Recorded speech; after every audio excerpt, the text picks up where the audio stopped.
Hola, ¿qué tal? Esta es la tercera parte del video que estamos revisando referente a el esquema de asignación y generación de modelos relacionales para la práctica número 4.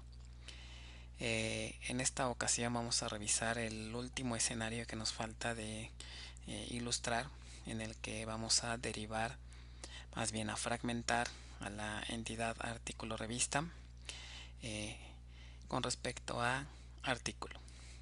En el video pasado lo hicimos con respecto a revista y para ello utilizamos el usuario ARC.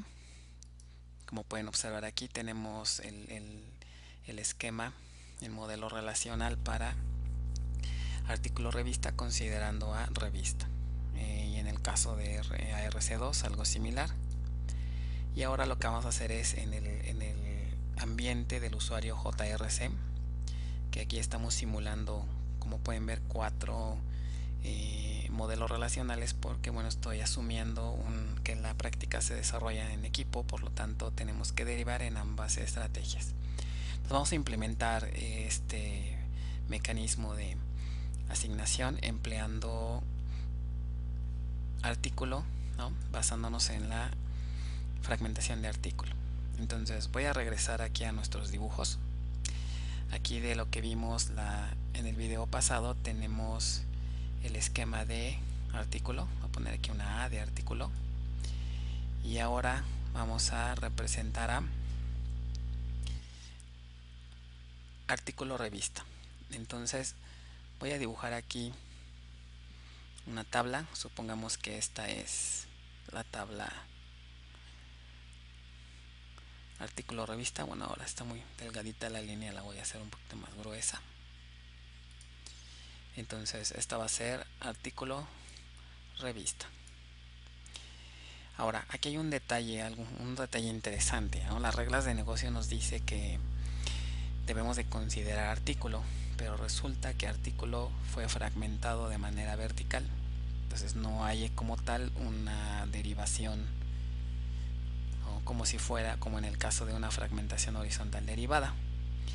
Entonces lo que tenemos que hacer aquí es, al no tener ningún criterio de fragmentación, entonces vamos a dejar como un solo fragmento, es decir, como la tabla va a tener el 100% de los registros, ¿no?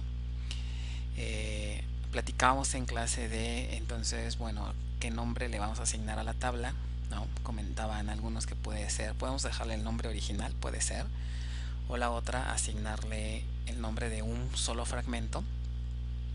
Entonces, ¿cuál sería la mejor opción? Bueno, la opción que vamos a seguir es asignarle un nombre al fragmento, es decir, vamos a ponerle fragmento 1. A pesar de que nada más existe uno, bueno, la razón por la cual no le ponemos el nombre original es que generalmente cuando una tabla no se fragmenta, es decir, cuando se replica, es decir, va a existir una copia de la tabla con el 100% de los registros en cada sitio. Sin embargo, este escenario es un poco diferente. Aquí en ninguna de las entidades que hemos visto hasta ahora hay esquema de replicación. Por lo tanto, no es lo mismo tener un fragmento, un solo fragmento, a tener una entidad replicada. Por tal razón vamos a elegir el nombre de un fragmento y no el nombre de la entidad. El nombre de la entidad vamos a usarlo cuando tengamos replicación. Entonces esto nos permite distinguir entre si la tabla está replicada o si solamente existe un fragmento en alguno de los sitios, que es justamente el caso, ¿no? En el sitio donde va a estar la tabla, solamente va a existir ahí y no va a haber replicación de la tabla, ¿de acuerdo? Entonces, si regresando un poco aquí a las reglas de negocio, justamente para eso es esta nota que viene aquí, que dice: debido a que el único criterio es el PDF, es decir, no podemos fragmentar de manera horizontal, se ha decidido que todos los datos estén, en este caso, en el nodo 2. Eso significa que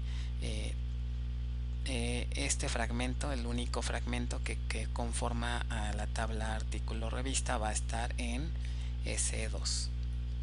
Por lo tanto, vamos a reflejarlo en nuestros diagramas. Entonces aquí voy a empezar con JRCS1, en donde originalmente, bueno, tenemos esto. Como va a estar, vamos a tener aquí el 100% de los registros con respecto a artículo. Entonces, ¿están de acuerdo que vamos a primero que nada cambiarle el nombre? Vamos a ponerle F guión bajo, aquí estoy en JRC artículo revista 1. Y pero bueno, hay un detalle, espérenme, creo que no es correcto lo que estoy haciendo. No es correcto. De acuerdo, ¿por qué no es correcto? Porque debe de estar en el sitio 2, no en el 1. Ok, en el sitio 1 no debe haber nada, entonces más bien aquí lo que debería de hacer es eliminar la tabla, puesto que aquí no debería de haber ningún fragmento. Entonces en realidad lo que debía haber hecho, bueno, lo que debo de hacer es eliminar la tabla. Entonces vamos a eliminarla y le decimos que sí, y pues prácticamente esto sería todo en cuanto a este sitio. En donde sí debemos de hacer cambio es en el sitio 2. Entonces, bien, así nos quedaría el esquema en este caso. En el sitio 2, aquí sí es donde debemos cambiarle el nombre. En el sitio 2, y aquí vamos a ponerle F artículo revista 1, que es el primero y único fragmento que existe. Ahora, ¿qué sucede con las llaves foráneas? Tenemos aquí una llave foránea que va de artículo hacia artículo revista, y la otra que viene de revista 3. Bueno, para saber con precisión si las quitamos o las dejamos, voy a apoyarme del dibujo. Aquí, como pueden observar, como tenemos el 100% de los registros en AR2, en artículo revista, si es posible establecer aquí una llave foránea, ¿de acuerdo? Puesto que tanto en artículo como en esta tabla tenemos el 100% de los registros, entonces es posible. Es decir, esta llave primaria que va de artículo hacia artículo revista se puede quedar, no pasa nada. Ahora, ¿qué pasa con la otra que viene de revista 3? Bueno, por el simple hecho de ser un fragmento, es decir, este fragmento de revista 3 solamente contiene un subconjunto del universo de registros de la tabla, por lo tanto no necesariamente se va a cumplir la restricción de referencia. Puede haber registros que estén en artículo revista, que no estén en el tercer fragmento. Por lo tanto, la llave foránea de esta tabla de revista 3 la debemos de eliminar. Entonces vamos a eliminarla, dejando obviamente el atributo, y nos quedaría un esquema de este estilo. Entonces, de esta manera es como ya hemos terminado de revisar y de implementar nuestros diagramas relacionales, nuestros modelos relacionales, y de realizar la asignación a la vez. Bueno, entonces hasta aquí básicamente sería la primera parte de la práctica. Y bueno, aprovechando este último video referente a este tema, el siguiente paso que tienen que hacer en su práctica es la generación de código DDL. Entonces, bueno, a estas alturas, bueno, es posible que la herramienta nos ayude a generar el código SQL, ¿no? Bueno, si alguien quiere practicar un poquito su DDL, adelante, pero bueno, podemos apoyarnos de esta herramienta. Aquí les voy a ilustrar un poquito cómo podemos hacer esto, ya teniendo los 4 diagramas, para que, bueno, se puedan apoyar de ello. Entonces, el primer punto que hay que considerar es que vean que aquí estoy trabajando sobre un modelo físico. En RStudio tenemos modelos lógicos y tenemos modelos físicos. En este caso es un modelo compatible para Oracle. RStudio me asigna los tipos de datos, como pueden verlos aquí, que son compatibles con Oracle, para que no tengan problemas con sus ambientes. Si ustedes están trabajando en el modelo lógico, no hay problema. En el modelo lógico, como pueden ver aquí, los tipos de datos son estándar, de SQL estándar. De manera automática con RStudio ustedes pueden generar un modelo físico a partir de uno lógico. ¿Cómo hago esto? Bueno, simplemente selecciono el modelo lógico, hago clic derecho y hay una opción que se llama Generate Physical Model. Entonces seleccionamos esta opción y bueno, aquí ustedes pueden seleccionar el manejador que van a utilizar. Por ejemplo, en este caso, bueno, Oracle 11G, 12G para efectos de la práctica no importa. Aquí le vamos a poner un nombre, por ejemplo voy a ponerle otro nombre para que no se encime con el que ya tengo. Y bueno, aquí pues ustedes pueden personalizar qué objetos son los que se van a sincronizar, tablas, vistas, etcétera, generalmente todas las tablas. Y básicamente con las opciones básicas es más que suficiente. Todas estas opciones realmente no son necesarias, pero bueno, ya con calma ustedes pueden analizarlas si es que quisieran, pero realmente no es necesario. Al darle aquí terminar, entonces se generaría un modelo como el que estamos viendo aquí, ya con los tipos de datos de Oracle. Bueno, ahora para generar el SQL, antes de generarlo hay una serie de recomendaciones que quisiera hacerles. Sobre todo en esta asignatura es importante que todas las restricciones tengan un nombre adecuado, en especial las relaciones de referencia. ¿A qué me refiero? Más adelante en la práctica vamos a tener que jugar un poquito con SQL. Entonces de repente pueden salir errores de violación de constraints, sobre todo con la cuestión de las llaves foráneas que se eliminan o se conservan. Los errores de violación de restricciones puede aumentar la posibilidad de obtener. Entonces una primera recomendación es que todas las restricciones de llave foránea deben de tener un nombre adecuado. RStudio no me genera un nombre tan adecuado que yo pueda entender, ¿no? O que se pueda entender. Entonces aquí la recomendación es por cada llave foránea de las que hayan sobrevivido al esquema de distribución, se recomienda asignarles un nombre adecuado. Por ejemplo, vamos a asignarle nombre a esta relación. Para ello voy a dar aquí clic derecho y voy a seleccionar la opción Edit Foreign Key. Y aquí voy a buscar en la pestaña Name, aparecen dos campos. Aquí RStudio me permite asignarle el nombre a la restricción que se va a utilizar al momento de generar el código DDL. Entonces voy a seleccionar aquí esta opción para que se sincronicen ambos nombres, aunque en realidad el que importa es el nombre del constraint. Y bueno, aquí por convención vamos a asignarle el nombre a la llave foránea que me indique la tabla padre, es decir, es un constraint más bien que viene, ¿no?, de la tabla país. Entonces podríamos asignarle país, por ejemplo, que es la tabla padre, ¿no? Y en este caso la tabla hija, que en este caso es suscriptor.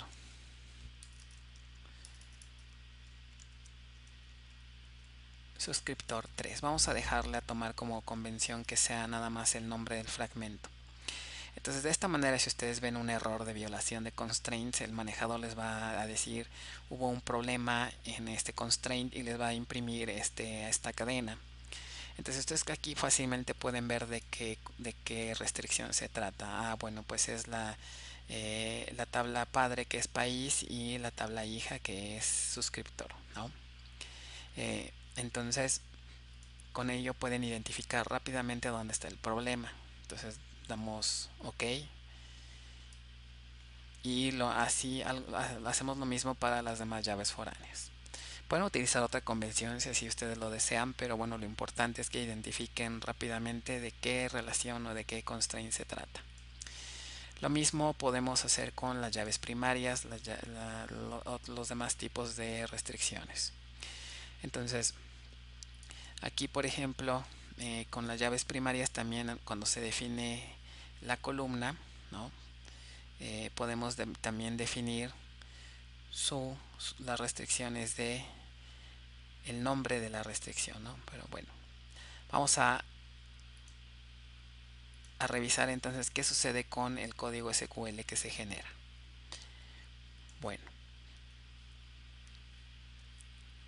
ahorita regresamos a lo que vendría siendo vamos a ver de una vez lo que vendría siendo la parte de la generación de cambiarle el nombre a la llave foránea. Entonces lo que voy a hacer aquí para una llave primaria, para una llave primaria es aquí en la pestaña de índices. Como pueden observar, aquí aparece un pk2. Este es el nombre que RStudio utiliza para nombrar a la a la restricción de llave primaria. Obviamente, si ustedes ven en su código pk2, pues como que no nos da un nombre, no es familiar ese nombre. Entonces lo podemos cambiar. Damos doble clic aquí y aquí podemos cambiarle. Por ejemplo, por convención se suele poner el nombre de la tabla. En este caso es un fragmento, que es el fragmento 3. Entonces podemos asignar un nombre, algo así como suscriptor 3-pk. Entonces de esta manera tenemos un nombre mucho más adecuado y entendible. Entonces guardamos. Y aquí lo interesante va a ser cuando generemos el código SQL. Bueno, voy a seleccionar esta tabla nada más para que observen el código que se genera. Y voy a seleccionar aquí la opción SQL para que nos genere el código. Y básicamente aquí las únicas opciones, bueno, ahorita nada más para ejemplos ilustrativos voy a mostrarles la generación de esta tabla que seleccioné. Aquí las configuraciones que les pudiera recomendar es en la pestaña de General Options. Normalmente se prefiere que todas las restricciones se generen o se creen dentro de la definición de la instrucción Create Table.